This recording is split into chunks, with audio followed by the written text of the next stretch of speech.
আমাদের রান্না হচ্ছে আলু কষা। আলু কষার মধ্যে কি কি মশলা দিয়েছি, আদা, জিরে, লঙ্কা, 4-5 কোয়া রসুন বাটা দিয়ে আলু কষা রান্না করছি। আপনারা আলু কষা রান্না করে খেয়ে দেখুন, খুব ভালো লাগে। মশলা দিয়ে পুরো মুখে লেগে থাকবে, মাছ মাংস খেতে ইচ্ছা করবে না, শুধু মন চাইবে যে আলু কষা দিয়েই ভাত খাবো। আমাদের বাড়িতে সবার প্রিয়, আমিও খুব ভালোবাসি আলু কষা খেতে, আমিও খুব ভালোবাসি, আমারও খুব ভালো লাগে। আপনারা চাইলে পরে করে খেয়ে দেখতে পারেন। একদিন খেলে দ্বিতীয় দিন অন্য কিছু চাইবেন না, শুধু বলবেন যে আলু কষা দিয়েই ভাত খাবো।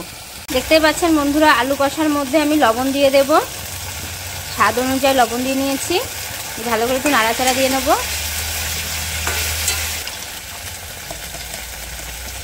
পরিমাণ মতন হলুদের গুঁড়ো দিয়ে নেব।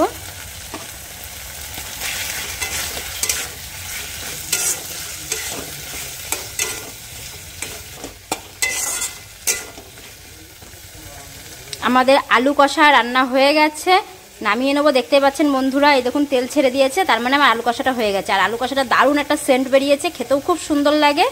আপনারা করে খেয়ে দেখুন, খুব ভালো লাগবে।